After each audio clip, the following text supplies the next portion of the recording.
안녕하세요. 할트앤서울 복음방송 주안의 하나 4부 시작합니다. 주안의 하나 4부는 필립 켈러 목사님의 책 양과 목자를 읽고 함께 나누는 책 읽는 그리스도인과 은혜의 설교, 성경의 인물들과 사건을 만나는 바이블 드라마가 준비되어 있습니다. 먼저 책 읽는 그리스도인으로 이어집니다.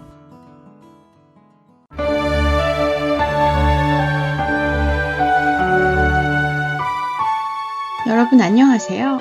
책 읽는 그리스도인 진행의 김혜나입니다. 필립 켈러가 쓴 양과 목자라는 책을 중심으로 여러분과 생각해 볼 주제들을 나누고 있습니다. 목자인 필립 켈러는 양을 쳤을 때 겪었던 일 중 이런 일화를 책에서 소개합니다. 필립 켈러에 따르면 양은 굉장히 잘 넘어지는 동물이라고 합니다. 다리가 짧고 약해서 몸에 살이 찌거나 털이 무거워지거나 땅이 조금만 경사가 져도 양은 넘어지게 되는데요. 사실 넘어진다는 표현보다는 배를 드러내고 뒤집어진다고 표현하는 것이 더 정확한 표현일 텐데요. 의외로 양은 이렇게 배를 드러내고 뒤집어지면 스스로 돌아눕기가 여간 어려운 것이 아니라고 합니다. 양의 발이 땅에서 떨어지는 순간 양은 힘을 쓸 수가 없어서 그렇다는데요. 이렇게 뒤집어진 양은 스스로 돌이켜 일어나기 위해 안간힘을 써보고 버둥거려 보지만 돌이킬 수 없기 때문에 좌절감에 빠진다고 합니다. 이렇게 뒤집어진 양이 두려움에 빠지게 되고 몸부림을 치게 되면 양의 위 안에 가스가 찬다고 하는데요. 양은 되새김질하는 동물로 여러 개의 위가 있지요. 그중 첫 번째 위인 혹 위에 가스가 차오른다고 합니다. 이렇게 양의 혹 위에 가스가 차게 되면 몸의 끝부분, 특별히 사지 부분에 혈액순환이 잘 되지 않게 되는데요. 그리고 굉장히 빠른 시간 안에 그곳에 혈액 공급이 끊어지게 된다고 합니다. 그래서 날씨가 덥고 햇볕이 따가운 여름철에 그때 뒤집어진 양은 수시간 내에 죽을 수 있다고 합니다. 다행히 날씨가 선선하고 구름이 끼고 비가 올 경우에는 뒤집힌 양은 며칠을 견딜 수 있다고 합니다. 그렇기에 목자는 양이 뒤집혀 있는지 아닌지를 늘 점검해야 합니다. 날이 좋은 날 양이 뒤집혀 있는 것을 깨닫지 못하면 그 양은 곧 죽게 되기 때문이지요. 그래서 목자는 양의 숫자를 수시로 센다고 합니다. 혹시라도 빠진 양이 있다는 것을 알게 되면 목자는 즉시 양을 찾아 나섭니다. 그리고 대부분은 어딘가에 뒤집혀져 있는 양을 찾게 된다고 하네요. 이렇게 뒤집어져 있는 양을 찾으면 목자는 어떤 심정이 들까요? 숫자가 맞지 않아 놀란 가슴을 안고 찾아 나선 양이 멀리서 뒤집어져 있는 것을 보게 되면 목자는 찾았다는 기쁨과 함께 동시에 잘 살아있는지, 얼마나 뒤집혀져 있었는지 걱정을 하며 양에게로 뛰어간다고 합니다. 그리고는 제일 먼저 양을 바로 일으켜 세워줍니다. 그리고 그 일은 급한 것이 아니라 천천히 조심스럽게 양을 옆으로 굴려서 바로 세워줘야 합니다. 이렇게 하면 혹이 안에 가득 차 있는 가스의 압력을 줄여줄 수 있다고 합니다. 만일 양이 오랫동안 뒤집어진 채 있었다면 양의 몸통을 들어서 일으켜 세워주어야 합니다.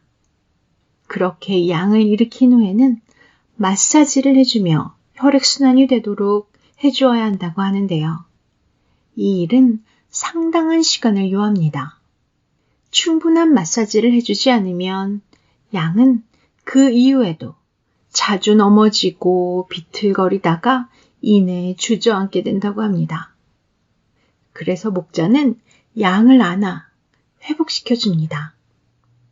이처럼 뒤집어져서 다 죽어가던 양을 목자는 찾아와 그 양을 바로 세워주고 그 양을 끌어안고 양이 살아나도록 모든 노력을 아끼지 않습니다. 바로 이러한 목자의 모습을 다윗은 내 영혼을 소생시키신다 라고 표현하는 것이지요. 왜냐하면 우리 목자이신 하나님께서도 넘어져 죽어가는 우리들의 영혼을 이렇게 끌어안고 바로 세워주시며 우리의 영혼을 소생시켜 주시기 때문이지요. 넘어지는 양의 모습을 가만히 보면 영적인 모습과 참으로 닮아 있음을 우리는 볼 수 있습니다. 잘 넘어지는 양에게는 특별한 이유가 몇 가지 있다는데요. 첫째, 우묵하고 편안한 곳을 찾아다니는 양들이 잘 넘어진다고 합니다. 편안하고 푹신하고 오목하게 들어간 땅을 택해서 눕는 양은 그 오목한 곳에 기댔다가 굴러 뒤집혀지기가 일쑤라고 합니다. 이런 양의 모습과 우리의 모습을 비교해 보면 어떨까요? 편안함과 안일함을 찾아 그곳에 안주하려는 그리스도인은 그렇지 않은 그리스도인보다 더 잘 넘어질 거라고 생각이 되지 않으십니까? 그리스도인은 늘 자기 자신을 부인하고 자기 십자가를 지고 그리스도를 따르는 자들이어야 하는데 자기 자신을 내세우고 자기 십자가를 버려두고 편안한 곳에서 편안한 삶을 추구하며 안주하려다가는 넘어지는 것이 어쩌면 너무도 당연한 사실일 것입니다. 그리스도인은 늘 자기 자신을 부인하고 자기 십자가를 지고 그리스도를 따르는 자들이어야 하는데 자기 자신을 내세우고 자기 십자가를 버려두고 편안한 곳에서 편안한 삶을 추구하며 안주하려다가는 넘어지는 것이 어쩌면 너무도 당연한 사실일 것입니다. 그렇기에 선한 목자이신 우리 하나님께서는 때때로 우리가 편안하고 우묵한 곳에 기대고 있을 때 우리를 일으켜 세우시고 편하지 않은 험한 곳으로 인도하시기도 하십니다. 넘어지지 않도록 말이죠. 두 번째, 털이 너무 많은 양은 잘 뒤집어진다고 합니다. 특별히 털이 많은 양에게는 진흙과 배설물, 그리고 나뭇잎이나 가지들이 잘 들러붙어서 더럽고 위험하기까지 하다고 합니다. 그리고 털이 너무 많아서 그 무게로 인해 잘 걷지 못하고 넘어지게 된다고 하네요. 우리의 삶에도 너무 많은 것들을 지고 다니면 이렇게 넘어지지 않을까요? 나의 욕구, 나의 계획, 나의 꿈, 나의 비전. 하나님께로부터 오는 것이 아닌 나의 것들로 인해 나의 털이 점점 자라고 그곳에 온갖 더럽고 위험한 것들이 붙어서 나를 괴롭히기 시작하고 결국에는 그 무게를 이기지 못해 넘어지게 되지 않겠습니까? 우리는 우리 주위에서 그런 그리스도인들을 자주 목격합니다. 처음에는 잘 시작했는데 시간이 지나며 성장해 가며 여러 가지 많은 것들이 그들의 삶에서 자라나가다가 어느 순간 넘어지는 사람들 말입니다. 이런 양이 넘어지지 않으려면 어떻게 해야 합니까? 수시로 목자가 그 양의 털을 깎아주어야 합니다. 양이 양의 털을 깎는 과정은 양이나 목자 모두에게 그렇게 즐겁거나 유쾌한 일은 아니라고 합니다. 사실 목자의 입장에서는 그것이 고역이라고 하네요. 하지만 이 일은 양의 생명을 위해서 꼭 해야 하는 일인 것입니다. 셋째로, 살이 많이 찐 양이 넘어지기 쉽다고 합니다. 이것은 너무 당연한 것이겠지요. 지나치게 뚱뚱한 양은 오히려 건강하지 못하고 생산적이지도 않다고 합니다.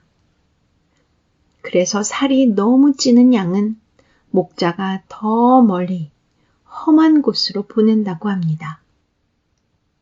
운동을 더 시키는 것이겠지요. 그리고 꼴도 상대적으로 적게 먹이고요.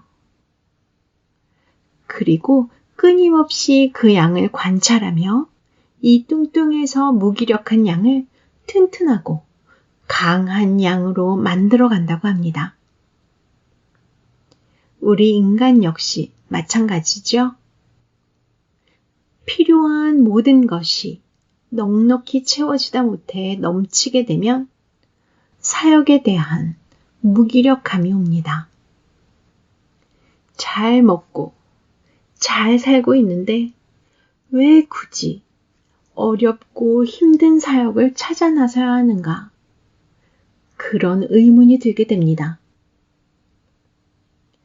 결국 이런 사람들 역시 넘어지게 되지요. 선한 목자이신 하나님께서는 우리 삶에 필요한 모든 것을 채워주십니다. 하지만 그것이 과하여 나를 오히려 해하게 하시지는 않습니다. 그러나 우리는 그것을 깨닫지 못하고 늘 조금 더 하며 많이 가지려고 합니다. 그리고 그런 것들로 인해 넘어지고 쓰러지고 때때로 거의 다 죽게 될 뻔하는 경험을 하기도 합니다. 하지만 그럴 때마다 우리 선한 목자 하나님께서는 우리에게 오셔서 일으켜 주시고 마사지를 해주시고 안아주시며 우리의 영혼을 소생시켜 주십니다. 뒤집어져 있는 양은 늘 맹수의 표적이 됩니다. 그것만큼 쉽게 공격할 먹이가 없기 때문이지요. 도망갈 염려도 없고 스스로 넘어져서 죽어가고 있기 때문입니다. 그렇기에 목자는 맹수가 오기 전 그 양을 찾아 살려주기 위해 늘 깨어 있습니다. 여러분을 지키시는 하나님, 여러분의 영혼을 소생시키시는 하나님은 오늘도 여러분들이 넘어져 죽어가지 않도록 여러분 곁에서 지키고 계십니다. 여호와께서 사람의 걸음을 정하시고 그의 길을 기뻐하시나니 그는 넘어지나 아주 엎드려지지 아니함은 여호와께서 그의 손으로 붙드심이로다. 시편 37편 23절과 24절의 말씀입니다. 책 읽는 그리스도인 여기서 마칩니다. 다음 시간에 뵙겠습니다. 안녕히 계세요.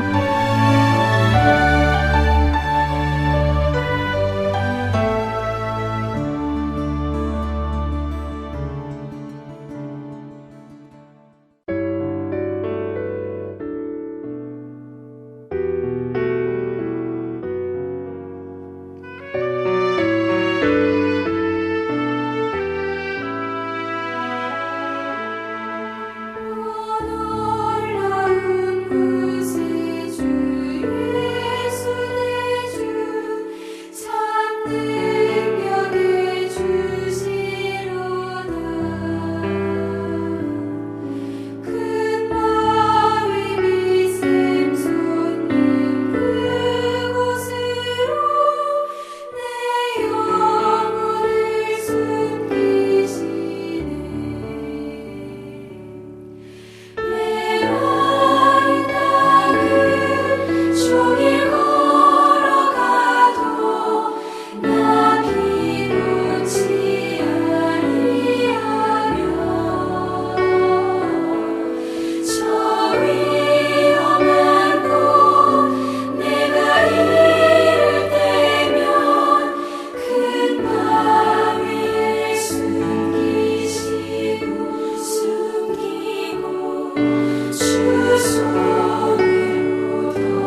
은혜의 설교로 이어집니다.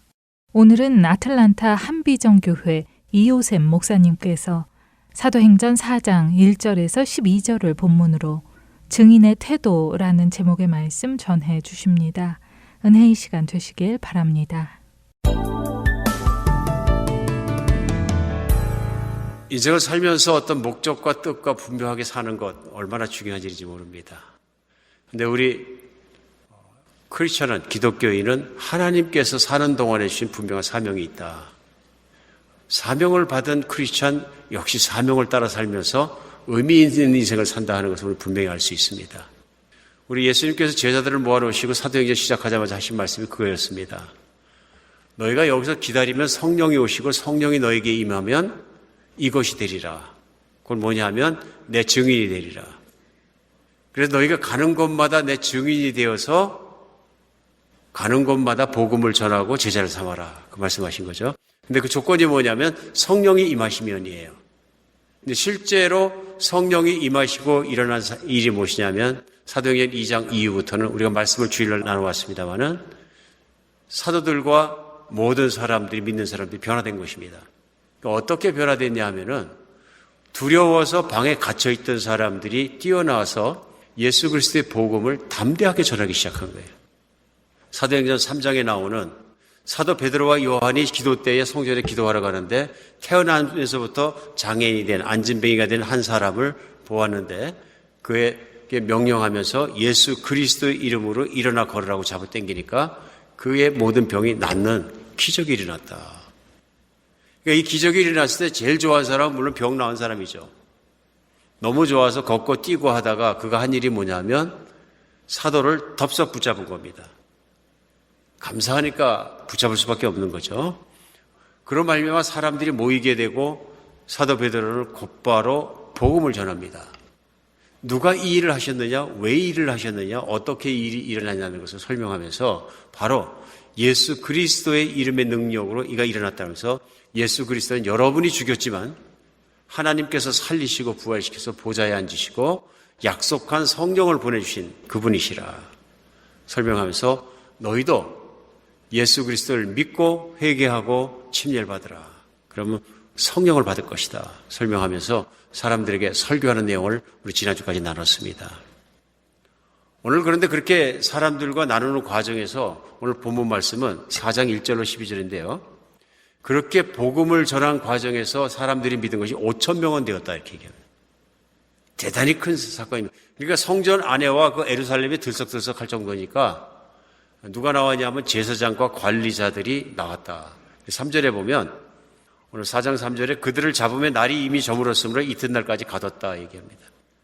그러니까 제사장과 성전 받은 자와 사두개인들이 나와서 이 사람들이 이제 관리하는 사람들이죠. 사도를 마음에 안 드니까 붙잡아가지고 감옥에 가뒀다 하는 얘기입니다. 근데 잡은 건 똑같습니다.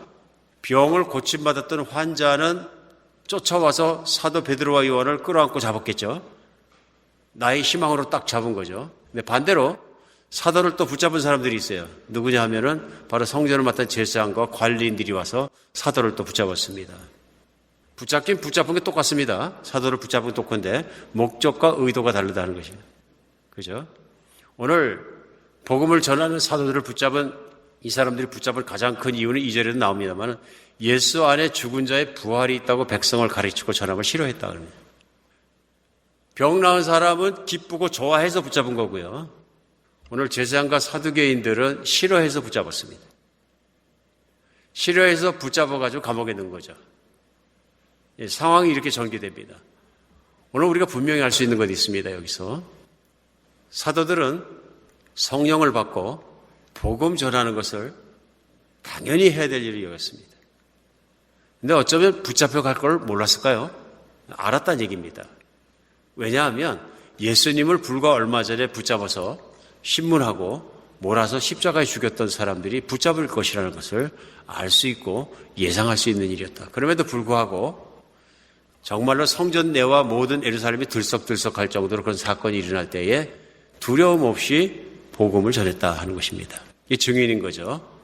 예수님께서 성령이 임하면 너희가 나의 증인이 될 것이다 말씀하셨는데 이 증인의 삶을 살아가는 모습을 저에게 그대로 보여줍니다. 이후에 일어난 일은 예수님의 증인이 어떤 태도를 가지고 살아야 하느냐 하는 것을 오늘 본문은 확연하게 보여줍니다. 무슨 일이 일어나냐면 다음 날 사내들인 공의회가 열린 겁니다. 그래서 이튿날 관리들과 장로들과 서기관들이 예루살렘에 모였는데 대제사장 안나스와 가야바와 요한과 알렉산더 및 대제사장 문중이 다 참여하여 사도들을 가운데 세우고 물었다 하는 겁니다. 이 사람들이 어떤 사람이냐면 바로 예수님을 정죄한 사람들입니다. 예수님을 신문한 사람들이고요. 예수님을 십자가의 죽음으로 몰아넣은 사람들입니다. 오늘 그런데 불과 이것이 한 50일 사이에 일어난 일인 거죠. 아직도 예수님에게 했던 이들의 일이 새파랗게 기억되고 있던 그 시점에 똑같은 사람들 앞에 붙잡혀간 것입니다. 그리고 사도들을 그 가운데 세우고 신문을 시작합니다. 너희가 무슨 권세와 누구 이름으로 이 일을 하였느냐? 이건 사도들에게 처음 물어본 질문이 아니고요. 예수님이 성전에 가르치실 때 예수님을 잡으려고 나왔던 관리들이 했던 질문도 이 질문입니다.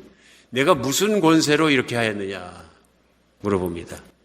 오늘 모든 권세는 자신에게 있다고 믿었던 대시안과 공의회에서는 그 권세를 우리가 주지 않았다면 너희가 어떻게 복음을 전하고 너희가 어떻게 종교 활동을 하고 이런 일을 하고 심지어는 병든 자를 일으키고 이런 일을 성전에서 한단 말이냐. 누가 우리가 권세를 주었느냐 묻는 걸 알 수 있습니다. 오늘 이 말 자체가 사도를 심판해서 벌 주기 위해서 그런 것임을 분명히 알 수 있습니다. 다시는 복음을 전하지 못하도록 협박하고 있습니다. 그럼에도 불구하고 사도들의 반응이 그 다음에 나옵니다. 그 말을 들은 사도들의 반응이 8절에 보면 베드로가 성령이 충만하여 이르기를 백성의 관리들아 장로들아 하면서 만일 병자에게 행한 착한 일에 대해 이 사람이 어떻게 구원받았냐고 오늘 우리에게 질문한다면 권세에 대해서 물으니까 이 병자가 낳은 권세를 누가 이렇게 어떤 권세가 이 병자를 일으켰냐고 내가 묻는다면은 너희 모든 이스라엘 백성은 알라 하면서 너희가 십자가에 못 박고 하나님의 죽은 자 가운데 살리신 나사렛 예수 그리스도의 이름으로 이 사람이 건강하게 되어 너희 앞에 섰느니라.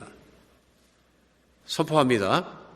누구 권세냐 물어보면 예수 그리스도의 권세로 이와 같이 일어났느니라. 그런데 그 예수 그리스도는 누구냐면 너희가 십자가에 못 박고 죽인 바로 그 예수님이 이 일을 하셨다 선포합니다. 이 말이 끝나면 죽을 것으로 계산했을 것 같습니다. 여러분은 어떻게 생각하십니까? 예수님도 죽게 하셨으니 이제는 예수님이 없는 입장에서 이들은 반드시 예수님의 제자들도 죽게 했을 것이 분명하다는 것입니다. 오늘 11절에요. 이 예수는 너희 건축자가 버린 돌로서 집 모퉁이의 머릿돌이 되었느니라. 더 심한 얘기를 합니다. 이 예수는 너희가 잘못 생각하고 오해해서 십자가에 못 박고 버렸지만은 그러나 하나님은 하나님 나라를 지어가시는데 첫 번째 머릿돌로 삼으셔서 예수 그리스도는 하나님의 머리시니라. 기가 막힌 얘기입니다.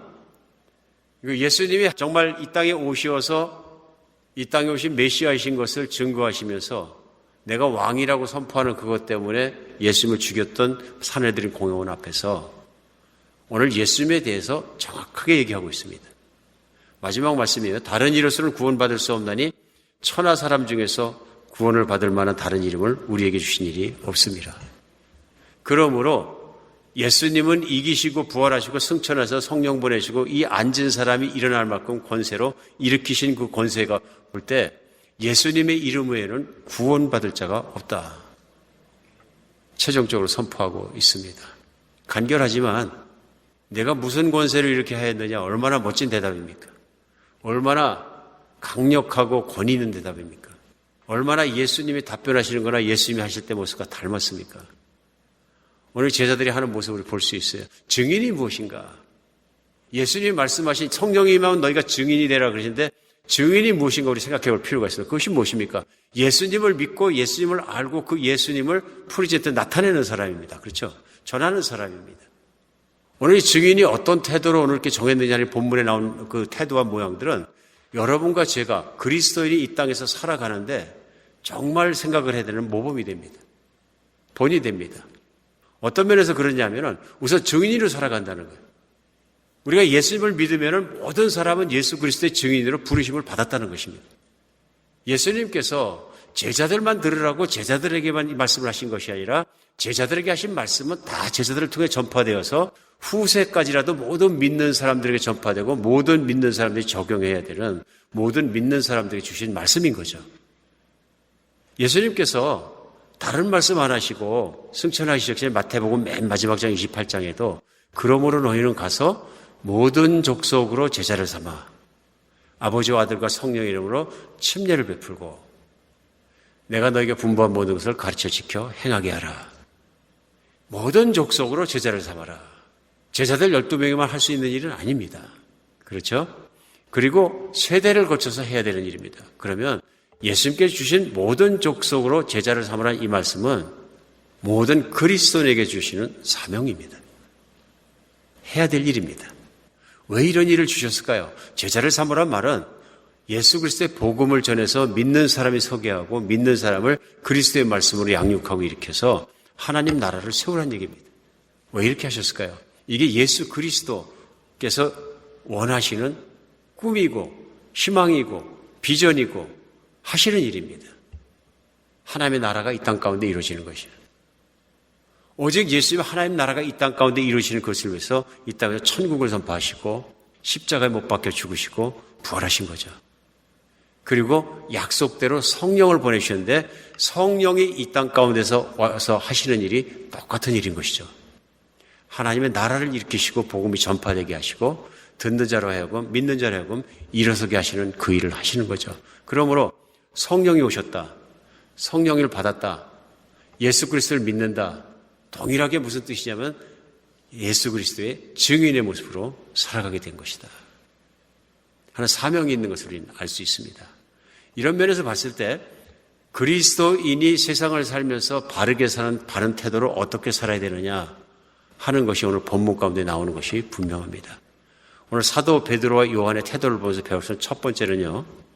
복음 전파의 기회를 놓치지 않는 증인이 되는 것입니다.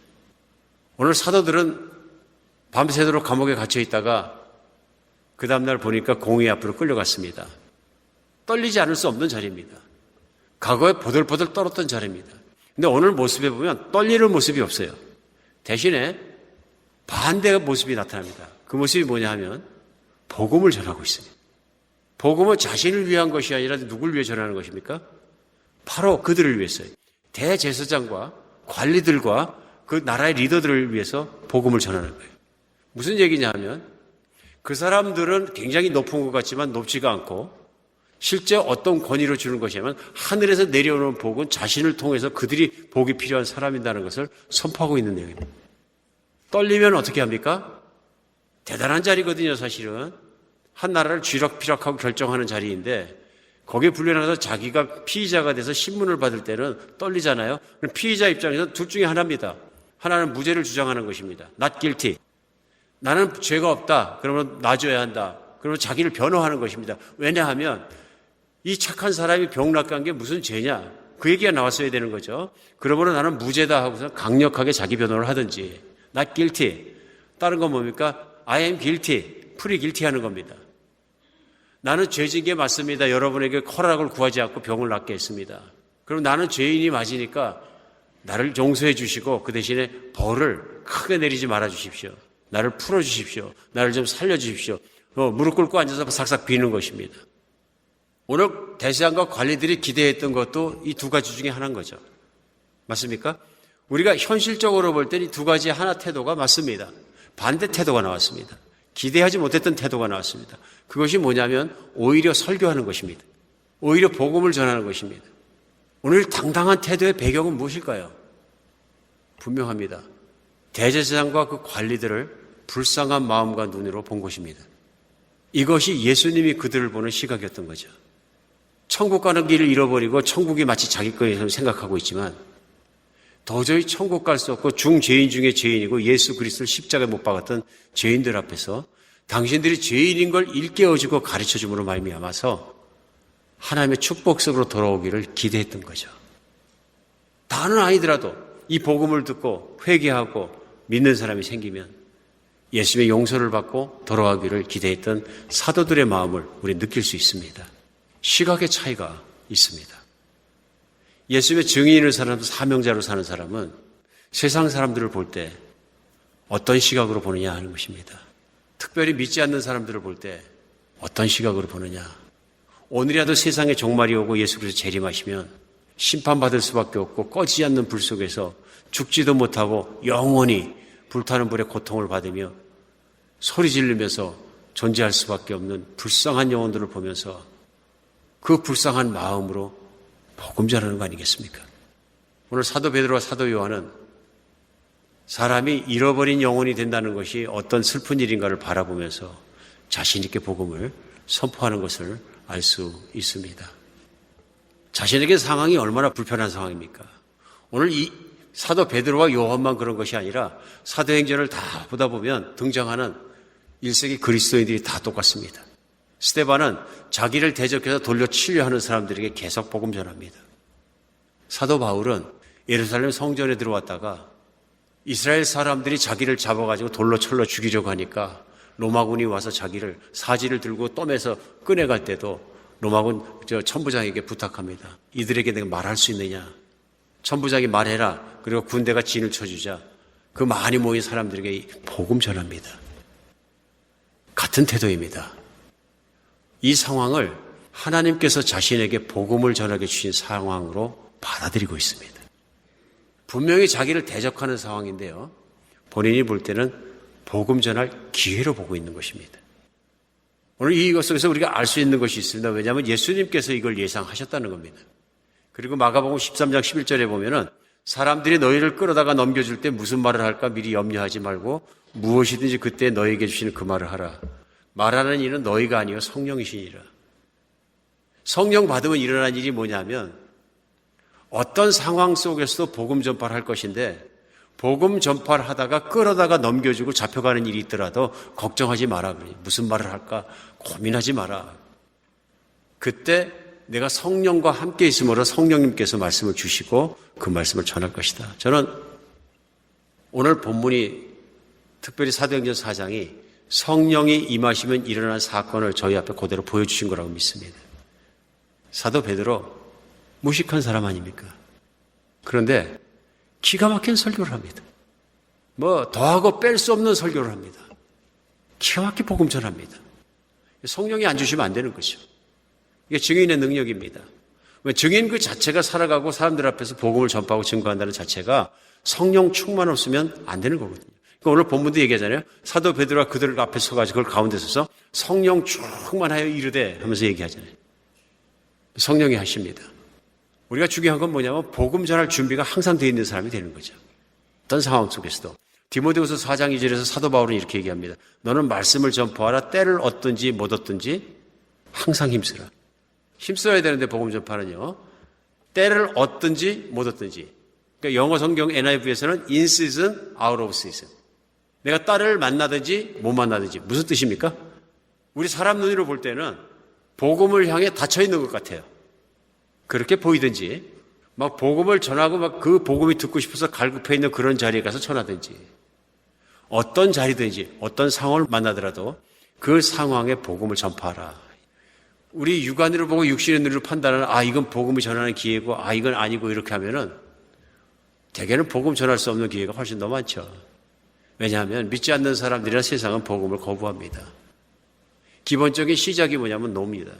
난 다른 종교 가지고 있어요. 나는 믿지 않습니다. 나는 신을 안 믿어요. 금방 반응이 나온다는 얘기죠. 그러나 오늘 성경에서 말씀을 성령이 임하시면 어떤 상황 속에서도 그것을 기회로 알고 복음을 전할 수 있는 능력이 생긴다. 여러분과 저도 참으로 예수님 믿고 그리스도로 살아가면서 제일 먼저 물론 중요한 일은 내가 사명 있는 인생을 사느냐 하는 것입니다. 우리 지난주에 말씀 나눴습니다. 사명 있는 인생이 뭐냐면 내가 죽을 때까지 꼭 해야 되는 일이 있느냐 하는 것입니다. 우리에겐 특별히 그렇습니다. 왜 그러냐면은 그것이 예수님께서 원하시는 일이기 때문에 그렇습니다. 예수님을 믿는다는 것은 이제는 나는 몸에서 육신으로는 죽고 예수님으로 살아나서 예수님의 뜻을 따라 살아가는 사람입니다. 나는 죽고 예수님의 뜻으로 사는 사람이에요. 그렇죠? 그러면 중요한 게 예수님의 뜻을 아는 것입니다. 예수님의 뜻이 뭡니까? 너무 확연합니다. 우리 매주마다 주기도문 하잖아요. 이게 예수님의 뜻입니다. 하늘에 계신 아버지께서 이름이 거룩히 여김을 받으시고 그 나라가 땅 가운데 임하시고 그 뜻이 하늘에 이렇게 땅에서 이루어지는 것은 정말 가장 예수님께서 강조하시고 그것을 위해서 목숨 바치시고 그것을 위해 추구하시고 모든 것을 다 하신 그 뜻이에요. 그러면 주님의 뜻이 무엇입니까? 우리가 여쭤보았을 때 분명한 건 뭐냐면 하나님 나라가 내 안에서 그리고 이 땅 가운데서 복음 전파를 통해서 일어나는 것입니다. 제자들은 그걸 이룬 것이고요. 자기의 힘으로 하는 것이 아니라 성령이 왔을 때 그 일을 이룬다는 것을 성경이 확고하게 확실하게 증언하고 있는 거죠. 그래서 중요한 건 우리가 복음 전파자로 부르심을 받았다는 것인데 성령 충만받고 복음 전파자로서 사명을 가지고 인생을 살아갈 때는 나에게 닥친 모든 인생의 환경들은 상황들은 바로 복음 전하는 기회로 삼아야 되는 것입니다. 회사 다니고 계십니까? 그러면 내 직장을, 내 일하는 곳을 복음화하십시오. 그렇죠? 그런데 상황을 보면 내가 못할 환경이 훨씬 더 많을 수 있습니다. 내 윗사람인데 어떻게 그 얘기를 합니까? 그럼 그분 언짢아 하실 텐데. 만약에 괜히 복음 전한다고 어줍지 않게 했다가 이분이 나 미워하게 돼서 쫓겨나면 어떻게 됩니까? 좌천되면 어떡합니까? 감봉되면 어떻게 됩니까? 뭐 별 생각 다 할 수 있습니다. 그러나 어떤 상황 속에서도 복음 전하는 사람이 되는 것, 이것이 우리가 할 일입니다. 무엇들이 증명하냐면요, 그런 사람 한 사람만 있어도 꾸준히 복음 전하고 진실하게 복음 전하면 회사가 달라질 수 있습니다. 정말 달라집니다. 어차피 세상은 그대로 두면 계속 더 악해지고 계속 악합니다. 하나님을 대적할 것이고 세상의 상황은 바뀌는 것이고 우리 그리스도인이 그 세상을 바꾸는 사람입니다. 증인은 상황을 바꾸는 사람입니다. 현실에 질질 끌려가는 사람이 아니라 변화시키는 첫 번째 변화자입니다. 우리가 어떤 상황 속에서도 복음 전할 수 있는 우리 여러분과 제가 되었으면 좋겠습니다. 두 번째는요, 피해를 볼지라도 복음을 전하는 것이 오늘 복음 전하는 복음 증인의 태도입니다. 2절에 보면 예수 안에 죽은 자의 부활이 있다고 백성 가르치고 전함을 싫어하여 그들을 잡음에 날이 이미 저물었으며 이튿날까지 가뒀다. 피해보고 있는 거죠. 굉장한 압박이 들어오고 굉장한 핍박이 들어오면 죽을지도 모릅니다. 분명히 내 인생에는 손해입니다. 그러니까 예수님의 복음 전하고 복음 접하는 증인으로 살아가면서 손해를 각오하지 않으면 복음 못 전합니다. 그렇죠? 그것이 재정이든 체면이든 그것이 무엇이든 간에 내가 손해볼 거 각오하지 않고는 좋은 거 못 남습니다. 디모데후서 3장 12절에요. 무릇 그리스도 예수 안에서 경건하게 살고자 하는 자는 박해를 받으리라. 그러니까 바꿔서 말하면요, 그리스도 안에서 경건하게 살지 않으면 박해가 없으리라입니다. 맞습니까? 그런 거죠. 그러니까 아직도 일제시대일 때 일본 사람들이 들어와서 한국의 모든 교회와 마찬가지로 모든 백성이 천황을 신으로 경배하기를 강요했잖아요. 그럼 물론 오늘날은 우리가 얘기합니다. 교회가 그때 얘기할 것은 다른 신에 절하면 안 되니까 천황에게 절하고 경배하는 것은 안 합니다, 교회가. 근데 거의 대부분의 교회가 거기 동의했었거든요. 왜 그랬을까요? 그래서 심지어는 우리 순교한 주기철 목사님이 몇몇 반대하고 순교했던 목사님에게는 그런 교회 핍박이 들어왔다고 그래요. 당신들 우리도 뭐 그래서 그러고 싶은 줄 아냐. 꼭 절한다고 우상숭배하는 건 아니지 않느냐. 그냥 그런 척하고 교회가 조용히 지나가는 게 핍박이 많이 없고 환란이 안 오는 게 더 좋은 것 아니겠느냐. 그건 현실적인 설득이죠. 성경적 입장이 아니죠. 오늘은 생각합니다, 우리가. 왜 그렇게 생각했을까? 거의 모든 교단들이 한꺼번에 그것도 참 슬픈 일이죠. 단체적으로 그런 일이 있었다는 것이. 성경은 분명히 말씀하시거든요. 잡혀갈 것이다. 손해를 볼 것이다. 핍박을 받을 것이다. 어려움이 있을 것이다. 아플 것이다. 손해볼 것이다. 성경은 무엇이라 하시나? 예수께서는 무엇이라 하시나? 그러니까 그거인 거죠. 오늘 디모데후서에서 무릇 그리스도 예수 안에서 경건하게 살고 하자 하는다는 핍박을 받으리라. 이 경건이 뭡니까? 근데 우리는 경건 생각할 때 그냥 그것만 생각할 수 있어요. 거룩한 것이니까 나 말씀 묵상하고 교회 열심히 다니고 11조 열심히 내고 세상에 내가 섞이지 않고 잘 살면 경건이지. 부분적으로 맞죠. 근데 여기서 경건이란 단어는 영어로 해석하면 godliness입니다. godliness라는 건 무슨 뜻이에요? 하나님을 닮은 모습으로 살고자 하면, 구체적으로는 그리스도인에게 예수님을 닮은 모습으로 살고자 하면 너희가 핍박을 받을 거예요. 이게 더 정확한 거죠. 예수님을 닮은 모습으로 살려고 제자들은, 사도들은 살아가다가 오늘 본문 4장은 핍박을 받더라입니다. 감옥에 갇히고 하룻밤을 자고 일어난 겁니다. 그렇죠?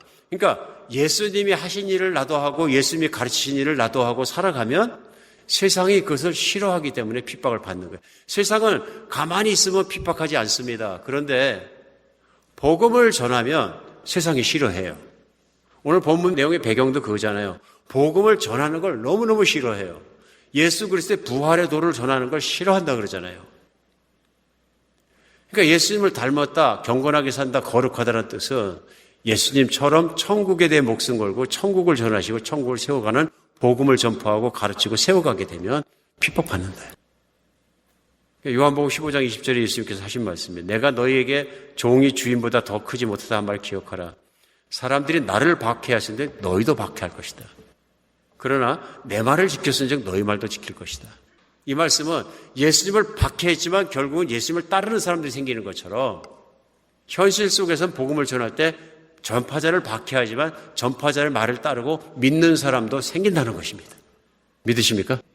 그러니까 그리스도인으로 이 세상을 오늘날 우리가 21세기에 살아간다는 것은 어떻게 살아가야 되나, 무엇을 왜 살아가나 볼 때 복음 전하고 복음으로 말미암아 살아가는 모두가 되어야 되는 건 분명한 것입니다.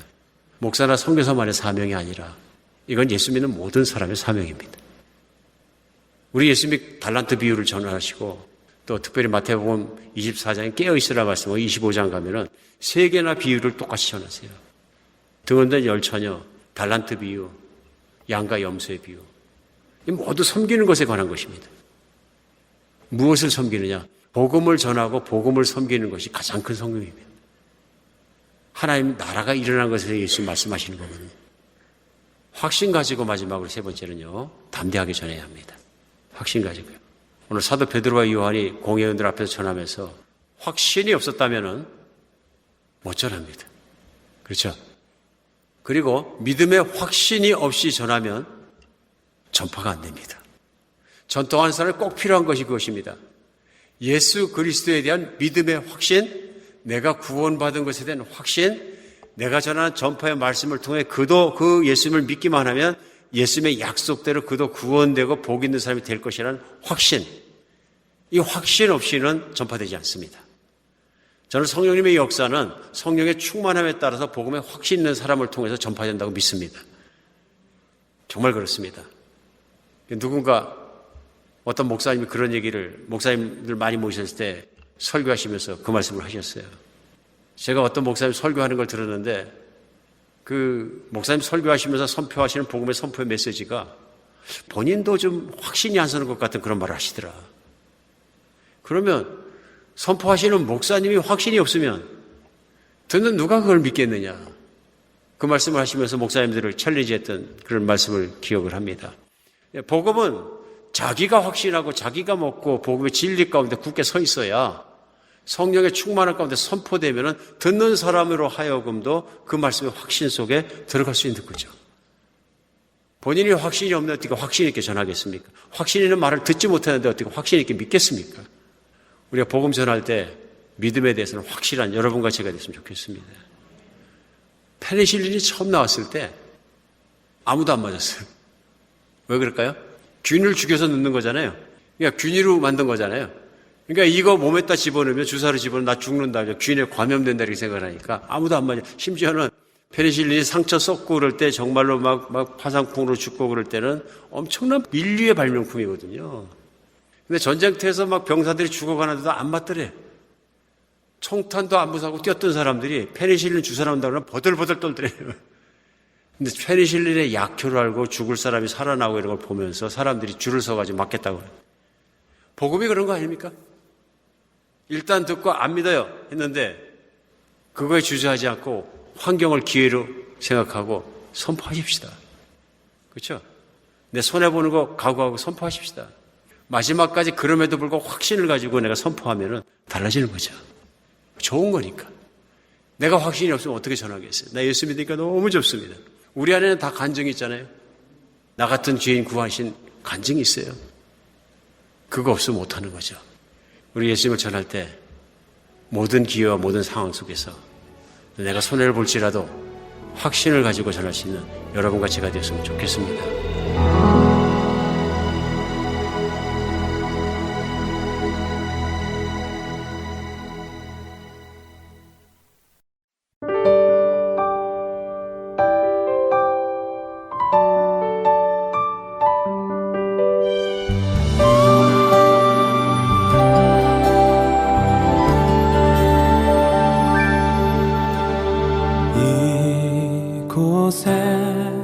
생명샘 솟아나 눈물 골짝 지나갈 때에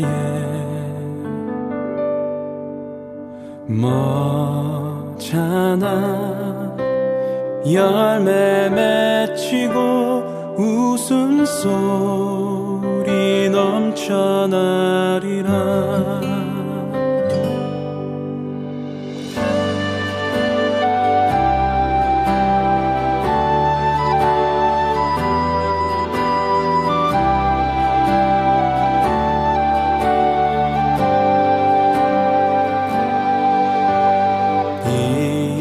이곳에 생명샘 솟아나 눈물 골짝 지나갈 때에 머잖아 열매 맺히고 웃음소리 넘쳐나리라.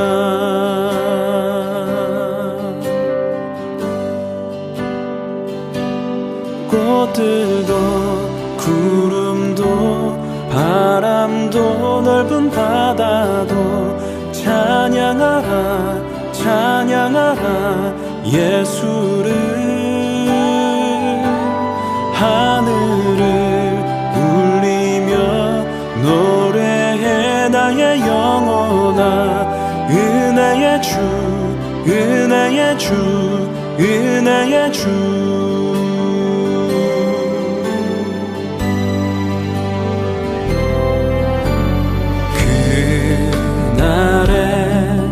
하늘이 열리고 모든 이가 보게 되리라.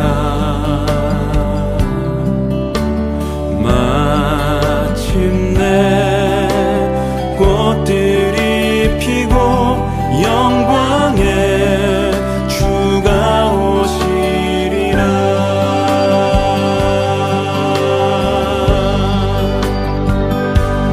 꽃들도 구름도 바람도 넓은 바다도 찬양하라 찬양하라 예수를.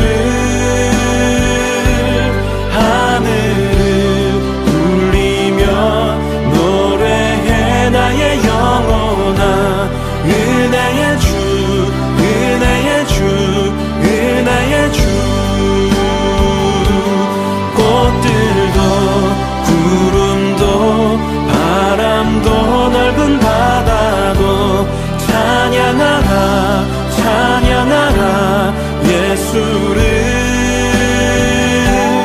하늘을 울리며 노래해 나의 영혼아. 은혜의 주 은혜의 주 은혜의 주.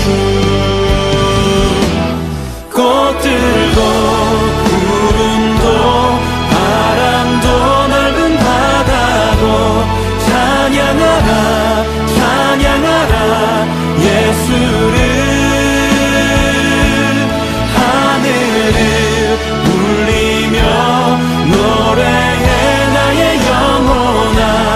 은혜의 주 은혜의 주 은혜의 주.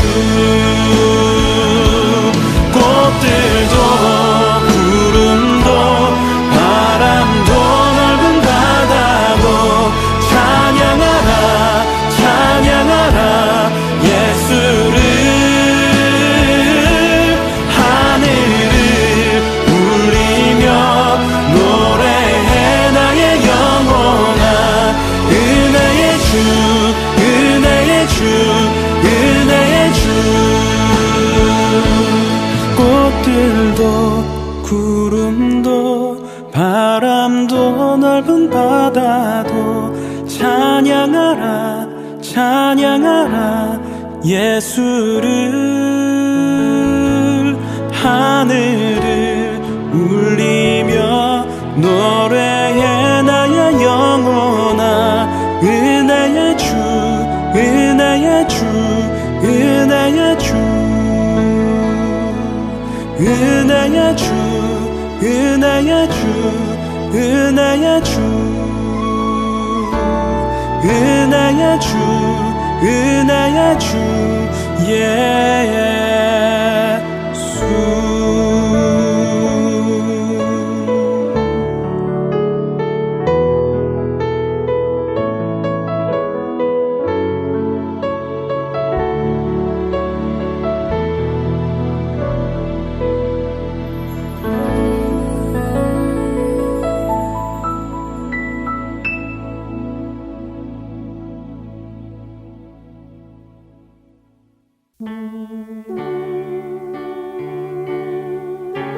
나는 소리요, 빈들에서 외치는 소리요. 주의 길을 곧게 하라고 광야에서 외치는 자의 소리. 할텐서울 복음선교회에서는 복음사역에 함께 동참하실 분을 찾습니다.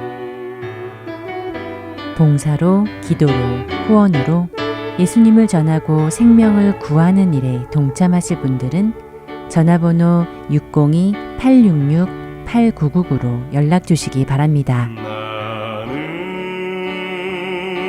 소리여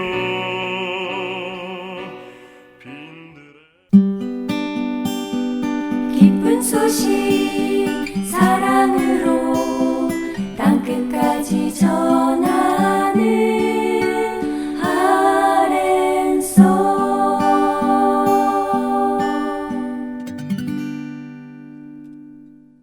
성경 속의 인물들과 사건을 만나는 바이블 드라마로 이어집니다.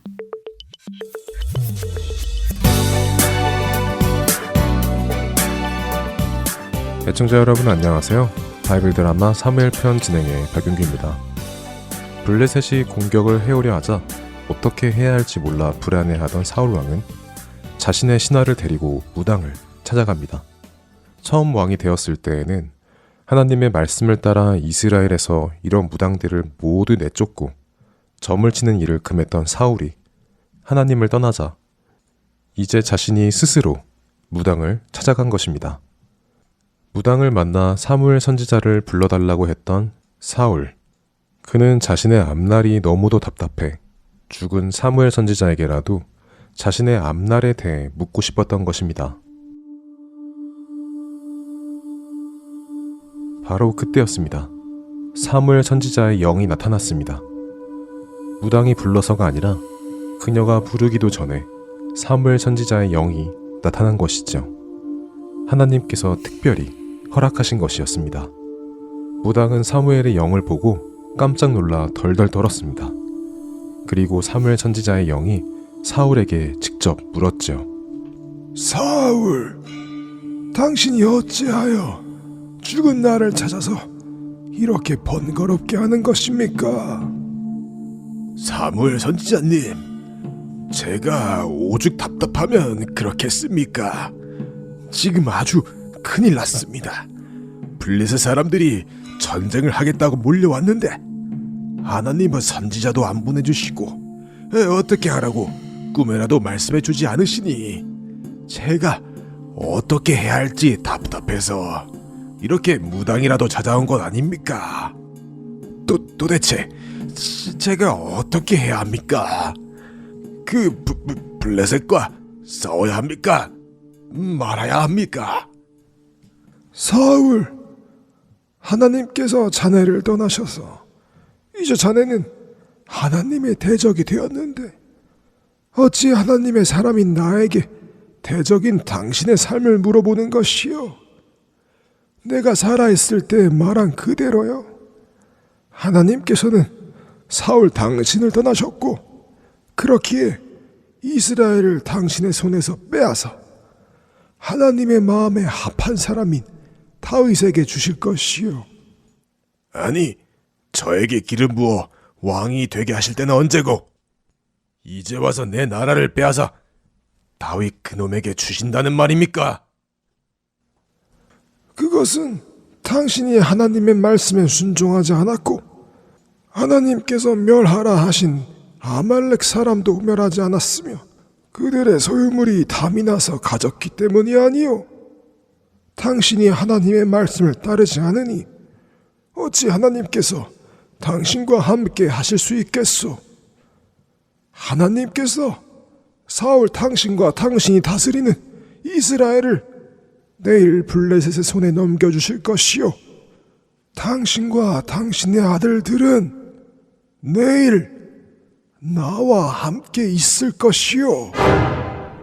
사무엘의 말에 사울은 다리에 힘이 빠져 그 자리에 풀썩 주저앉고 말았습니다.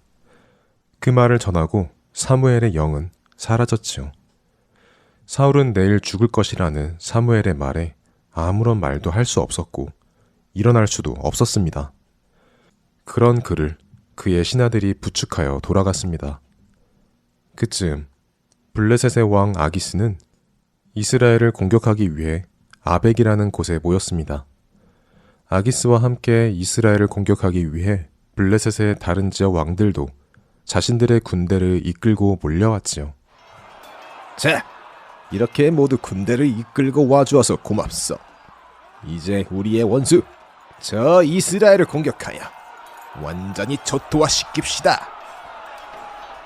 그런데 그때 다른 지역의 왕들이 아기스 왕 곁에 서 있던 다윗을 보고는 의아해했습니다. 아니, 아기스 왕. 그런데 그 아기스 왕 옆에 있는 저 히브리는 누구요? 혹시 저놈은 이스라엘의 다윗 아니요? 아니, 저놈이 왜 여기 우리 블레셋 군대 안에 있는 것입니까? 아, 다윗 장군 말이군요.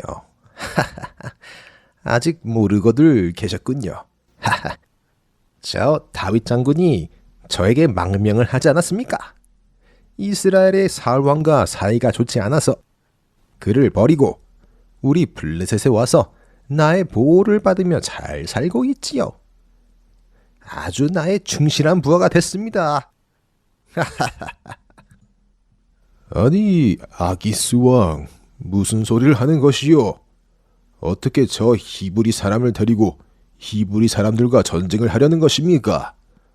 저 녀석을 데리고 전쟁에 나갔다가 저놈이 갑자기 마음을 돌려먹고 우리를 공격하면 어떻게 합니까? 그건 정말 낭패가 아닙니까? 아기스 왕은 몰라서 그러십니까? 저놈이 우리 블레셋 사람들을 많이 죽였어. 사울이 죽인 자는 천천히요, 다윗이 죽인 자는 만만히로다 하는 노래도 나온 놈 아닙니까? 어서 매십시오. 저놈과 함께 전쟁에 나갈 수는 없습니다. 하이 참, 이거 난처하군요. 그 다윗 그 믿을 만한 사람인데.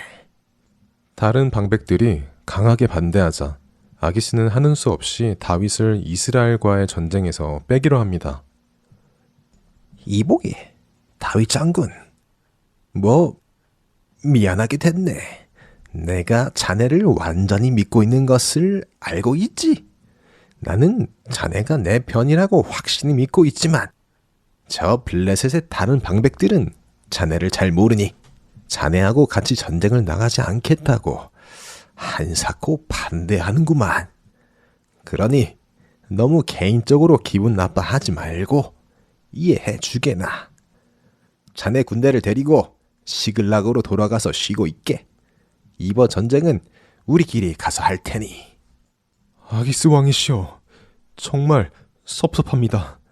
제가 도대체 무엇을 잘못했다고 이렇게 저를 전쟁에서 빼십니까? 정말 섭섭합니다. 다윗은 말은 그렇게 했지만 사실은 너무 기뻤습니다. 자신은 자신의 형제들인 이스라엘과 싸울 생각은 없었지만 그렇다고 스스로 전쟁에 가지 않겠다고 말할 수도 없는 상황이었는데 오히려 블레셋 사람들이 다윗을 전쟁에 참여하지 못하게 하니 그는 의심받지 않고 이스라엘과 싸우지 않게 되었으니 말입니다. 이렇게 하여 다윗은 자신의 군사를 데리고 자신의 거주지 시글락으로 돌아갑니다.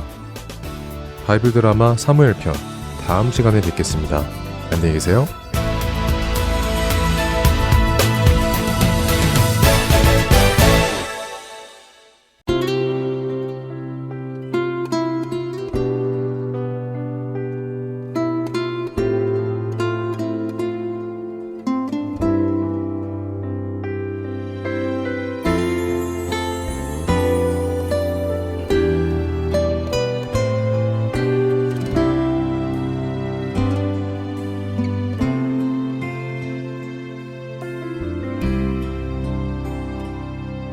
내가 걷는 이 길이 혹 굽어도는 수가 있어도 내 심장이 울렁이고 가슴 아파도 내 마음 속으로 여전히 기뻐하는 까닭은 하나님은 실수하지 않으심일세. 내가 세운 계획이 혹 빗나갈지 모르며 나의 희망 덧없이 쓰러질 수 있지만 나 여전히 인도하시는 주님을 신뢰하는 까닭은 주께서 내가 가야 할 길을 잘 아심일세.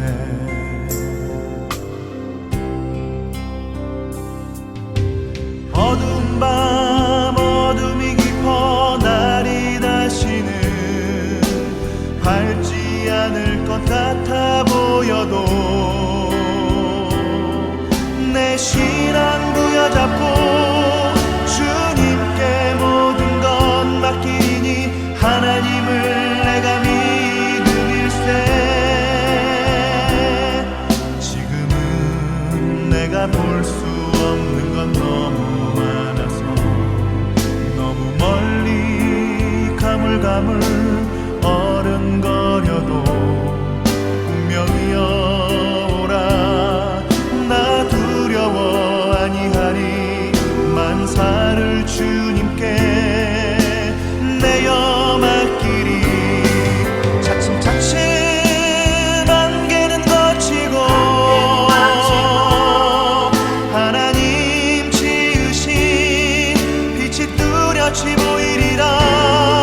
가는 길이 온통 어둡게만 보여도 하나님은 실수하지 않으신다네.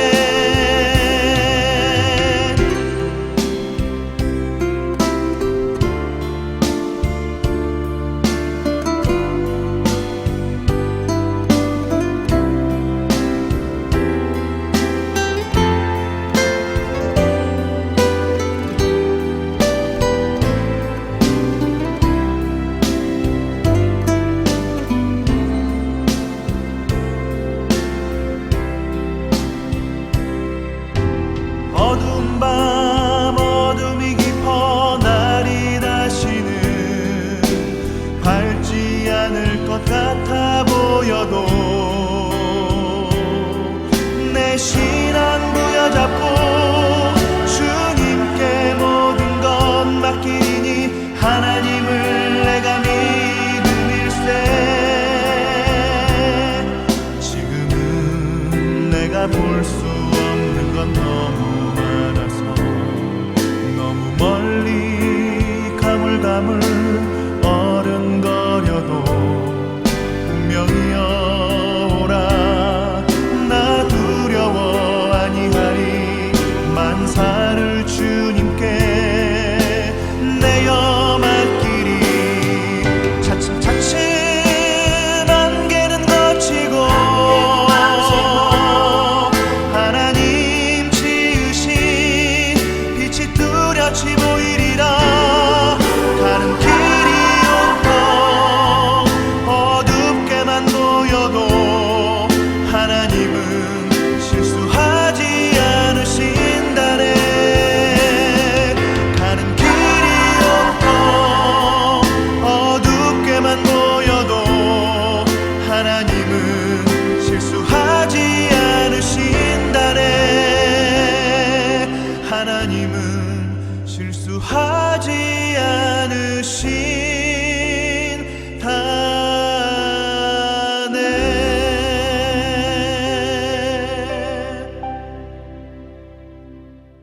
않으신다네. 주안의 하나 4부 준비된 순서는 여기까지입니다.